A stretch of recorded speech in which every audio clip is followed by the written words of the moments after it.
मी माझ्या पुतण्याला भेटण्याकरिता एकटेच त्याच्या घरी आले होते। राघव त्याचं नाव। तो त्याच्या घरी एकटाच राहायचा।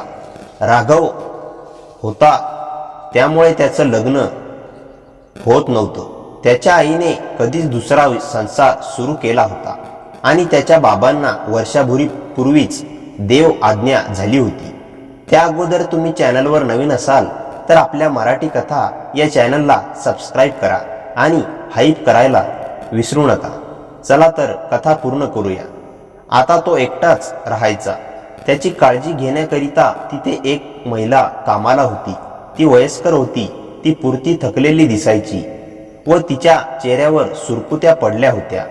असो मला काय, मी जेव्हा राघवच्या घरी गेले तेव्हा मला पाहून तो खूपच आनंदी झाला। त्यावेळी त्याने मला आपुलकीने मिठी मारली। त्याचे तोत्रे शब्द ऐकून मला हसायला येत होतं, पण मी स्वतःला आवर घातली। मी हसू दाबलं। राघव आता मोठा झाला होता। त्याचं लग्न तर व्हायला हवं होतं। मी त्याला विचारलं की राघव, लग्नाचा काही विचार आहे का? तर तो म्हणाला, काकी करायचंय ना। तो एक शब्द बोलायला अर्धा मिनिट घेत होता। मग मी म्हणाले, हो समजले मी तुला काय म्हणायचे ते। मी आता काही दिवस तिथेच राहणार आहे। हे ऐकून राघव खुश झाला। तो तर मी कायमची तिथेच राहावी यासाठी मला आग्रह करू लागला। राघवचं घर एखाद्या फार्म हाऊस पेक्षा कमी नव्हतं। तिथे स्विमिंग पूल पासून बाकी सगळ्या सुविधा होत्या। घरात चक्क 5 खोल्या होत्या। त्या दिवशी मी कामवाल्या कमला मावशीला घरातले बाकी सगळे कामे करायला सांगितली आणि स्वयंपाकाची जबाबदारी मी घेतली। माझ्या आजचं जेवण घेऊन राघव खूप खुश झाला। तो म्हणाला, काकी आज असं वाटतं की मी अमृत जेवतोय।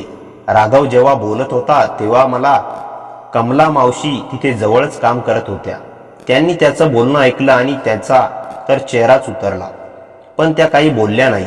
माझा तो दिवस आनंदातच गेला होता। राघवच्या चेहऱ्यावर मला फार आनंद दिसत होता। बघता बघता अशीच पुढची 4 दिवसही उलटली आणि 4 दिवसानंतर राघवने मला जो प्रश्न केला तो मला अपेक्षित नव्हता। मला वाटत होतं की राघव एवढा हुशार नाहीये, पण मी समजत होते तेवढाही तो साधा भोळा नव्हता। त्या दिवशी सकाळी नाश्त्याच्या टेबलवरच राघवने मला विचारलं की काकी काय ग, तुला इथे येऊन 4 दिवस झाले, पण मी एकदाही तुला काकांशी फोनवर बोलताना पाहिलं नाही। तू काकांशी बोलत नाहीये, काकांचा तुला फोन येत नाही का? काही झालंय का तुमच्या दोघांमध्ये? त्याचा प्रश्न ऐकून मी थोडा वेळ गप्प राहिले, कारण त्याला काय उत्तर द्यावं ते मला समजत नव्हतं। मला शांत पाहून तो पुन्हा म्हणाला, काकी काय काही झालंय का? तू माझ्याकडे मन मोकळं कर, मला परक समजू नकोस। तेव्हा त्याच्या 2 आपुलकीच्या शब्दांनी माझं मन भरून आलं आणि तिथेच मी कोसळले। मी रडू लागले व त्याला म्हणाले, राघव तू किती मन कवळा आहेस रे। तू माझं मन ओळखलंस। तुझा अंदाज अगदी बरोबर आहे। तुझ्या काकांचे आणि माझे थोडे वाद झाले आणि त्यामुळेच मी इथे निघून आले। मला शांतता हवी होती आणि मला खात्री होती की मला माझ्यापेक्षा माहेरपेक्षाही या आपुलकी आणि प्रेम या घरातच मिळणार आहे। त्यामुळे मी काहीही विचार न करता इथेच निघून आले। मी काही दिवस इथे राहिले तर तुला चालेल ना? त्यावर तो म्हणाला, काकी तू असं परक्यासारखं का विचारते? हे घर तुझंच आहे आणि तू इथे बिंदास राहा। तुला जेवढे दिवस राहायचं तेवढे दिवस राहा। अगदी कायमची राहिली तरी मला काही हरकत नाही। अगं नवरा बायकोमध्ये थोडेफार वाद होतच असतात। तू आता त्या गोष्टीचा जास्त विचार करू नकोस। थोड्या दिवसात काकाचा राग शांत होईल आणि तो स्वतःच तुला घ्यायला येईल बघ। मी म्हणाले, आता तर मला काही बोलायचं नाही। मी तर तुझ्या काकांशी स्वतःहून बोलणार नाही आणि हे मी यावेळी ठरवलंच आहे। त्यावर तो मला समजावत म्हणाला, काकी आता ते सगळं जाऊ दे। तू काय म्हणालीस, थोड्या वेळापूर्वी तू इथे शांततेसाठी व आरामासाठी आली आहेस ना? मग ते घरचे घरीच सोडू आणि इथे छान आनंदात राघवच्या बोलण्यात आपुलकी होती, पण त्या आपुलकी मागे ज्या काही गोष्टी दडलेल्या होत्या त्या मला समजून आल्या नाही। त्यावेळी त्याच्या डोळ्यात एक वेगळी चमक होती आणि ती चमक पाहून माझ्या चेहऱ्यावर एक अस्वस्थता निर्माण झाली। पण मी त्या गोष्टींवर काही खास लक्ष दिलं नाही. त्या दिवशी माझं थोडंसं मन वळावं म्हणून राघव मला फिरायला घेऊन गेला. घरातून बाहेर गेल्यावर मलाही बरं वाटत होतं. संध्याकाळी आम्ही घरी आलो. कमला मावशीने स्वयंपाक तयार ठेवला होता. कमला मावशी दिवसभर घरातील काम करून संध्याकाळी तिच्या घरी जायची. तेव्हा आम्ही घरी आल्यावर मावशी त्यांच्या घरी निघाल्या होत्या. ज्या दिवसापासून राघवला समजलं होतं की त्याच्या काकाचे व मासे दोन दोन शब्द झाले आहेत, तेव्हापासून तो माझी काळजी घेऊ लागला होता. होईल तेवढी सकारात्मकता तो माझ्या आजूबाजूला ठेवायचा. माझं मनोरंजन व्हावं म्हणून कधी टीव्ही मध्ये गाणे लावायचा, तर कधी मला बाहेर फिरायला घेऊन जायचा. कमला मावशी हे सगळं पाहत होती आणि बहुतेक तिला हे खटकत होतं. एकदा मी तिला सहजच बोलले की मावशी, तुम्ही एवढ्या मोठ्या घरात काम करतात, जरा व्यवस्थित राहत जा. अशी कळकट मळकट साडी, केस विस्कटलेले या घरात तुम्ही शोभून दिसत नाही. त्यावर त्या मला म्हणाल्या, बाईसाहेब, माझी जेवढी आवक आहे तसेच मी राहते आणि माझं लग्न झालंय. माझं वय 60 वर्ष आहे, पण अजूनही मी माझ्या नवऱ्यासोबत एकनिष्ठ आहे. उगाच मला घराच्या बाहेर निघाल्यावर दुसऱ्या लोकांसमोर नटून खटून राहायची गरज नाही, कारण मी माझ्या नवऱ्याशी एकनिष्ठ आहे. कमला मावशी मला वारंवार ते का ऐकवत होती की तिच्या नवऱ्याशी एकनिष्ठ आहे. तिचे शब्द ऐकून मी चिडले. मी म्हणाले, तुम्हाला काय म्हणायचं आहे? सगळ्याच बायका आपल्या नवऱ्याशी एकनिष्ठ असतात, तुम्ही उगाच मला काही ऐकवू नका. त्यावर त्या म्हणाल्या, मला सगळं ठाऊक आहे बाईसाहेब, माझे केस असेच पांढरे झाले नाहीत. आज तुम्हाला इथे येऊन 1 आठवडा होत आलाय, पण अजूनही तुमच्या नवऱ्याची काही खबर नाही. पण इथे तर तुम्ही साहेबांशिवाय अगदी मजेत दिसताय. मी तुम्हाला आताही सांगते, तुमच्या घरी परत जा. राघव, सरांसोबत जास्त दिवस राहू नका, नाहीतर तुम्हाला महागात पडेल. मला त्या मुलकर्णीचा फार राग आला. मीही तोंडाला येईल ते तिला बोलले. थोडक्यात मी तिचा अपमानच केला. त्याचा परिणाम असा झाला की तिने दुसऱ्या दिवसापासूनच कामाला यायचं बंद केलं. मग काय, सकाळी आता सगळी घरातील कामे मला करावी लागत होती. आणि त्यातच 2 दिवसानंतर राघव बाहेरच्या स्विमिंग पूल जवळ पाय सरकवून पडला आणि आता तर माझा ताप जास्तच वाढला होता, कारण मला त्यालाही सांभाळावं लागत होतं. अजून तरी मला उमेशने स्वतःहून कॉल केला नव्हता, त्यामुळे मी त्याची विचारपूस केली नव्हती. मी राघवच्या घरीच होते. मी राघवला त्याच्या खोलीत त्याचं जेवणाचं ताट नेऊन द्यायचे. तो मलाही त्याच्यासोबत जेवायला बसायला सांगायचा. जेवत असताना तो माझ्याशी बऱ्याच गप्पा गोष्टी करायचा. माझ्याशी तो त्याच्या कॉलेजचे किस्से शेअर करायचा. त्याचं बोलणं ऐकून असं वाटायचं की बरीच वर्ष झाली त्याने खूप गोष्टी मनात साठवून ठेवल्या आहेत. आजपर्यंत त्याच्याकडे मन मोकळं करायला कोणीच व्यक्ती नव्हती. म्हणून त्यावेळी मीही त्याचे ऐकून एक गोष्ट मन लावून ऐकत असायची. असेच पुढचे 3-4 दिवस उलटले. अचानक एके दिवशी एक भयान घटना घडली. तर झालं असं की त्या दिवशी रात्री मी माझ्या रूममध्ये रोजप्रमाणे झोपले होते, पण अचानक मी जोरात ओरडून मला एक वाईट स्वप्न पडलं होतं. ते स्वप्न पडल्यानंतर मी एकटी झोपायला घाबरत होते. मग मी राघवची मदत घ्यायला गेले. जेव्हा मी त्याच्या खोलीत गेले तेव्हा आतील दृश्य पाहून माझे डोळेच विस्फारले. तो मला व्यवस्थितपणे चालताना दिसत होता. त्याला चालताना पाहून मला धक्का बसला, कारण कालपर्यंत लंगडा चालणारा मुलगा एकट्याच असताना व्यवस्थितपणे चालत होता. मला पाहून त्याच्या चेहऱ्यावर थोडा घाम फुटल्यासारखं दिसलं. मी त्याला म्हणाले, राघव, तुला तर कालपर्यंत चालता येत नव्हतं आणि आता तू व्यवस्थित चालतोयस, म्हणजे तू पाय मुरगळण्याचं खोटं नाटक करत होतास का? तेव्हा तो म्हणाला, नाही ग काकी, मी आत्ताच पट्टी काढली. मला थोडं बरं वाटत होतं म्हणून म्हटलं उगाच पट्टी कशाला लावायची, थोडं 2 पावलं चालून बघूयात.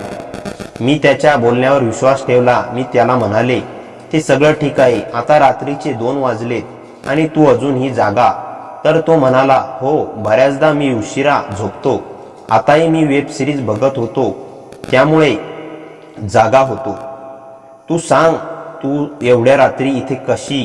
तेव्हा मी त्याला मला पडलेल्या त्या स्वप्नाबद्दल सांगितलं. ते ऐकून तो म्हणाला, काय ग काकी, तू का घाबरतेस? माझ्या धगधाकड काकाला घाबरवणारी तू एका स्वप्नाला घाबरलीस असं बोलून तो अजून जोराने हसू लागला.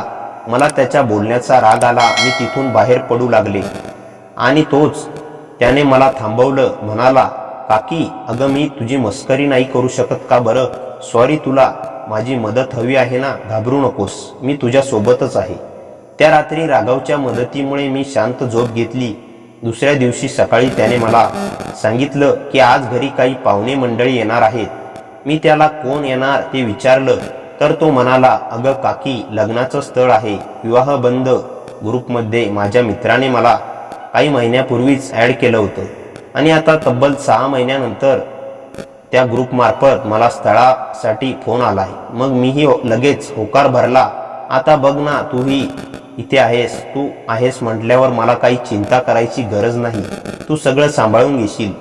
राघवचं बोलणं ऐकून मी जरा विचारात पडले होते. काही क्षण मी जागे स्तब्ध झाले.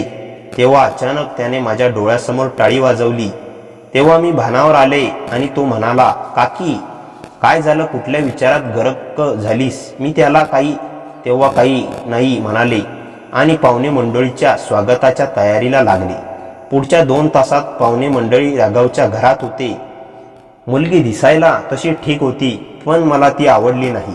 राघव तिच्याशी बोलत होता. बहुतेक त्यालाही ते स्थळ आवडलं होतं. काही वेळाने ते पाहुणे मंडळी त्यांच्या घरी गेल्यानंतर राघवने मला विचारलं की काकी, तुला नवरी मुलगी कशी वाटली? मी म्हणाले, नवरी मुलगी अच्छा, म्हणजे तुला ती पसंत आहे तर? तो म्हणाला, अगं काकी, मी सहज बोलून गेलो. तू सांग ना, तुला मुलगी कशी वाटली? मी म्हणाले, खरं सांगू, मला तुला नाराज करू वाटत नाहीये, पण मी तुझं आयुष्यही बर्बाद होताना बघू शकत नाही. माझं बोलणं ऐकून तो गंभीर झाला. म्हणाला, काकी, काय झालं? जरा मला सांगशील का? मी त्याला म्हणाले, राघव, कदाचित काही गोष्टी तुझ्या लक्षात आल्या नसतील. मला त्या मुलीच्या चेहऱ्यावर एक प्रकारची चालाकी दिसली. मला मनापासूनच वाटत नाही की ती मुलगी तुझ्यासाठी योग्य आहे. त्यावेळी माझ्या बोलण्यावर राघवने काही उत्तर दिलं नव्हतं, पण मी त्याच आयुष्य बर्बाद होऊ देणार नव्हते. मी त्या मुलीला अख्ख्या बायोडाटा चेक केला आणि मला समजलं की तिचं ते दुसरं लग्न होतं. मी राघवला ते सांगितलं तेव्हा त्याला धक्का बसला. तो म्हणाला, मुलीही खोटं बोलतात, यावर माझा विश्वासच बसत नाही. एवढी मोठी गोष्ट त्यांनी लपवायला नको होती. राघवने तेव्हाच फोन करून त्या स्थळाला नकार कळवला. त्याने माझे फार आभार मानले. म्हणाला, काकी, तू माझं आयुष्य बर्बाद होण्यापासून वाचवलंस. तू माझी फक्त काकी नाहीयेस, तू माझी सखी आहेस. मला तू माझ्या मैत्रिणीसारखी वाटतेस, कारण मी तुझ्याकडे माझ्या मनातील प्रत्येक गोष्ट सहजपणे बोलू शकतो आणि तूही मला समजून घेतेस. त्यांनी माझे आभार मानले. आता राघव व माझी मैत्री दिवसेंदिवस वाढत गेली. आता मला तिथे जाऊन जवळजवळ महिना पूर्ण होणार होता, पण अजूनही उमेशने माझी काही खबर घेतली नव्हती. पण त्या एके दिवशी सगळंच बदललं. माझी तब्येत बिघडली होती. मला चक्कर येऊ लागल्या होत्या आणि हळूहळू सगळी लक्षणं वेगळ्याच दिशेने जात होती. जेव्हा मला खरं कारण समजलं तेव्हा माझ्या पायाखालची जमीनच सरकली. कारण हे होतं की मी आई होणार होते. त्या दिवशी मी फार रडत होते. राघव तेव्हा घरी नव्हता आणि त्याच वेळी कमला मावशी घरी आली होती. मला रडताना पाहून मावशीने माझी विचारपूस केली. मी रडतच मावशीला सांगितलं की मावशी, मी आई होणार आहे. तर त्या म्हणाल्या, बाईसाहेब, ही तर आनंदाची बातमी आहे आणि तुम्ही रडत आहात.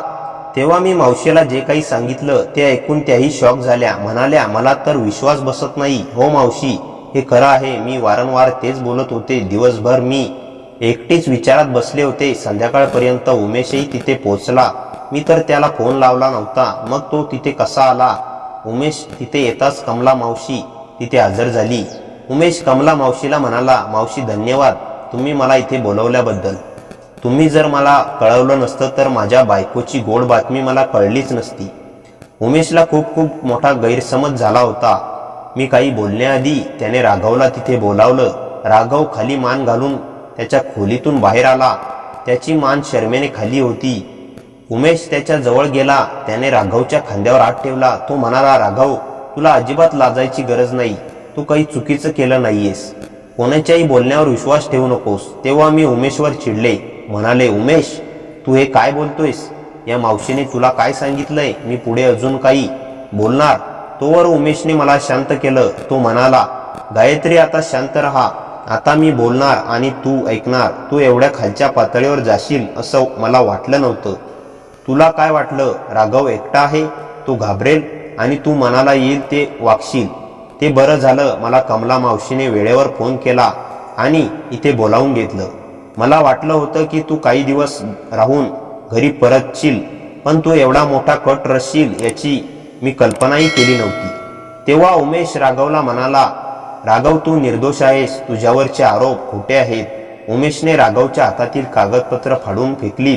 त्याने त्याला हेही सांगितलं की त्याचं लग्न ज्या मुलीसोबत जमत होतं तिचंही पहिलंच लग्न झालं. तुझी काकी तुझं लग्न होऊ नये म्हणून खोटं बोलली की त्या मुलीचं हेही दुसरं लग्न आहे. गायत्रीच्या पोटातील बाळ माझंच आहे. गायत्री, तुझ्या पोटातील बाळ आपलं आहे. त्याचे प्रूफ आहेत माझ्याकडे. हे घे तुझे रिपोर्ट. तुझ्या कपाटातून तू लपून ठेवले होतेस ते मला मिळाले. अजून ते जन्मालाही आलं नाही. त्याच्या नावाने तू एवढं मोठं पाप करायला निघालीस. तू आपल्या बाळाला हे असे गर्भसंस्कार देणार आहेस? राघवने तुला आई मांडलं होतं आणि तू त्याला बर्बाद करायला निघालीस. त्याचीही संपत्ती त्याच्या वडिलांनी मोठ्या कष्टाने मिळवली आहे. त्याच्यावर तुझा काही माझाही हक्क नाही. हे सगळं राघवचं आहे. आधीपासूनच तुझी मागणी चुकीची होती. आपल्याकडे आहे तेवढं सुख म्हणायला हवं, पण तू एक लालची बाई आहे. आता इथून पुढे मला तुझ्यासोबत राहायचं नाही. उमेश म्हणाला, तुला जास्त टेन्शन घ्यायची गरज नाही. बाळ जन्माला येईपर्यंत मी तुझं सगळं खर्च उचले. तू माझ्या बाळाला माझ्याकडे सोडून नंतर तुझं आयुष्य एखाद्या श्रीमंत व्यक्तीसोबत घालवू शकतेस. मी तुला थांबवणार नाही. उमेशचा निर्णय ऐकून मी थक्कच राहिले. त्या काही क्षणात माझं आयुष्य उद्ध्वस्त होताना मला दिसू लागलं. तेव्हा मी उमेशची व राघवची माफी मागितली. मी म्हणाले, उमेश, मला माफ कर. मला राघवची संपत्ती नकोय. मला आपला सुखी संसार हवाय. राघव, मी खोटं बोलले. या बाळाशी तुझा काहीही संबंध नाही. हे माझं आणि उमेशचं बाळ आहे. मला तुझी संपत्ती माझ्या नावे करायची होती म्हणून मी खोटं वागले. तू खूप सभ्य आणि चांगला मुलगा आहेस. मी गेल्या वर्षभरापासून उमेशच्या मागे लागले होते की आता तुझा भाऊ तर राहिला नाही, मग त्याची संपत्ती आपली झाली. राघवला एवढ्या संपत्तीची काय गरज? त्याची संपत्ती तू तुझ्या नावावर करून घे. पण माझा नवरा माझा ऐकत नव्हता. म्हणून शेवटी तुझी संपत्ती मिळवण्यासाठी मी इथे राहायला आले आणि मी खोटं बोलले आणि तुझ्याकडून कागदपत्रांवर सही घेतली. परंतु शेवटी माझा अविजय झाला. मला लक्षात आलं की खरी संपत्ती ही पैसा नसून आपलं कुटुंब असतं. कुटुंब नेहमी आनंदी राहणं ही सगळ्यात मोठी संपत्ती असते. माझा संसार विखुरतोय हे माझ्या लक्षात येताच मला बुद्धी आली आणि मी पैशांचा मोह क्षणात विसरली व माझ्या संसाराकडे वळले. सत्य समोर आलं तेव्हा राघवने मला पूर्णपणे माफ केलं नव्हतं. त्याने त्या दिवसापासून माझ्यापासून आबोला धरला. मी उमेश सोबत आमच्या घरी निघून आले. त्यानंतर काही दिवसांनीच राघवचं लग्न झालं. त्या दिवशी त्याला जे स्थळ बघायला आलं होतं त्या मुलीशी त्याने लग्न केलं. राघवने त्याच्या बायकोला मागच्या घडलेल्या काही गोष्टी सांगितल्या नव्हत्या. आता हळूहळू तो माझ्याशी थोडाफार बोलू लागला होता. मंडळी, कधी कोणाच्या विश्वासाचा गैरफायदा घेऊ नका, कारण एकदा विश्वास तुटला की कुटुंब ढासळत जातं. मी म्हणाले, मला माफ कर उमेश. मला राघवची संपत्ती नकोय. मला फक्त माझा संसार वाचवायचा आहे. हे बाळ तुझंच आहे. मी चुकी केली, पण आता मला सुधारायचं आहे. मला एक संधी दे. माझ्या शब्दांवर उमेश काही क्षण गप्प राहिला. त्याच्या चेहऱ्यावर राग, वेदना आणि अविश्वासाचं सगळं मिसळलेलं होतं. त्याने माझ्याकडे एकटक पाहिलं. राघव मात्र एका जागी शांत उभा होता. त्याच्या डोळ्यात निराशा होती पण राग नव्हता. उमेश म्हणाला, गायत्री, विश्वास तुटला की नात्याची पायही मोडते. पण तुझ्या डोळ्यात आज मला भीती दिसते आहे, पश्चाताप दिसतोय. पण तुझी खूप चूक मोठी आहे. मी माफ करू का नको हे मी आत्ताच सांगू शकत नाही. पण एवढं मात्र खरं आहे की बाळ माझं आहे आणि बाळासाठी मी माझी जबाबदारी टाळणार नाही. त्यामुळे तू आता घरी माझ्यासोबत घरी ये, बाकी गोष्टी वेळ सांगेल. त्याचे शब्द ऐकून माझ्या छातीत जणू कोणीतरी दगड टाकल्यासारखं वाटलं, पण निदान त्याने मला पूर्णपणे दूर लोटलं नव्हतं. तेव्हाच राघव पुढे आला. तो शांत आवाजात म्हणाला, काकी तू चूक केलीस, पण मी तुझा तिरस्कार करणार नाही. तू मला आईसारखी वाटत होतीस, म्हणून मला तुझ्या चुकांचा फार ताप झाला. मला उमेश काकाचं म्हणणं बरोबर वाटतं. तू त्यांच्यासोबत जा.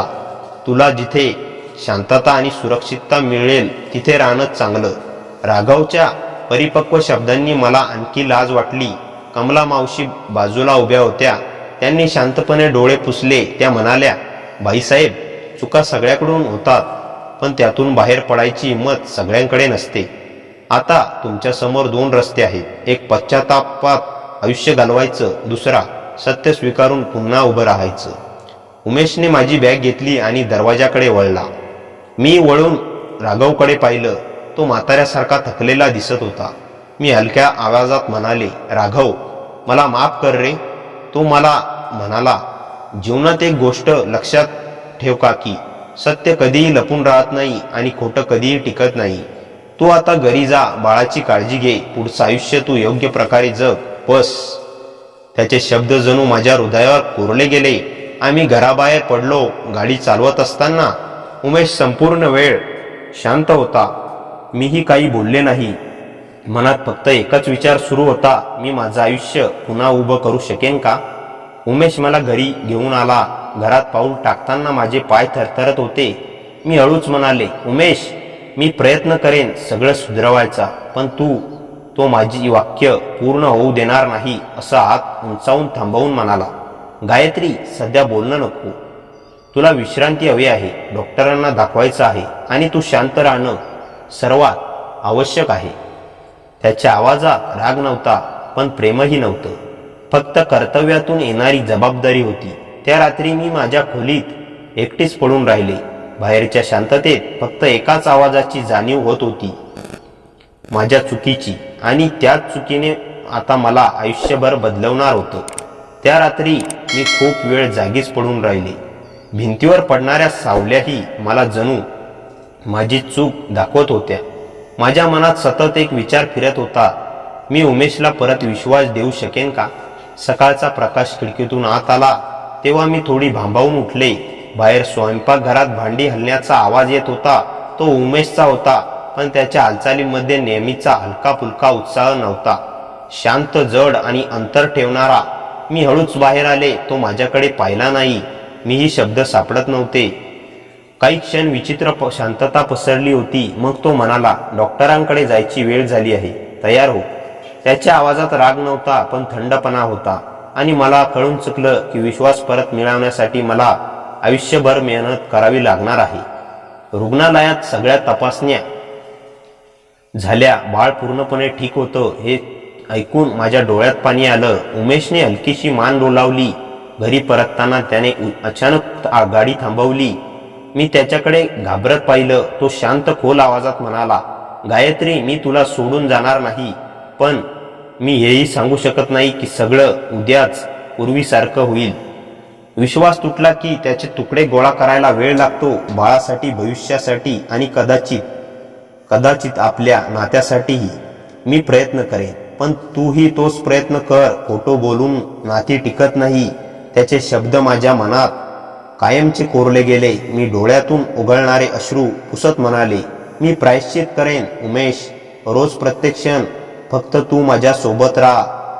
त्याने काहीही उत्तर दिलं नाही, पण त्याने माझ्याकडे पाहिलं. त्या नजरेत थोडीशी माफी नव्हती, पण पूर्णपणे तिरस्कारही नव्हता. ते पुरेसं होतं. पुढची काही महिने आम्ही दोघंही शांतपणे, जबाबदारीने आयुष्य जगत राहिलो. मी घर, काम आणि बाळाची काळजी मनापासून घेत होते. उमेश हळूहळू माझ्याशी बोलू लागला. पूर्वीसारखं हसणं परतायला वेळ लागला, पण त्याच्या नजरेतील द्वेष मात्र कमी होत गेला. राघवनेही आमच्या आयुष्यातून अंतर घेतलं. त्याची शिक्षा मला आयुष्यभर लक्षात राहणार होती. कधी कधी शांतता हीच मोठी शिक्षा असते. अखेर मी बाळाला जन्म दिला. उमेश बाहेर उभा होता. डॉक्टरांनी मुलगी असल्याचं सांगितलं. उमेशच्या चेहऱ्यावर पहिल्यांदा इतक्या महिन्यांनी खऱ्या आनंदाची चमक दिसली. तो माझ्या शेजारी बसला, म्हणाला, ती खूप सुंदर आहे. मी हसले. त्या क्षणी त्याने माझा हात हलकेच पकडला. वर्षभरानंतर पहिल्यांदा त्याच्या हातात ऊब होती. मी हलक्या आवाजात विचारलं, आपण पुन्हा सुरुवात करू शकतो का? त्याने लांब श्वास घेतला आणि म्हणाला, हो, पण यावेळी खोटं नाही, फक्त सत्य, विश्वास आणि आपली मुलगी. माझ्या डोळ्यातून अश्रू आले. मी म्हणाले, हीच माझी शिक्षा आणि हीच माझी नव्याने मिळालेली संधी.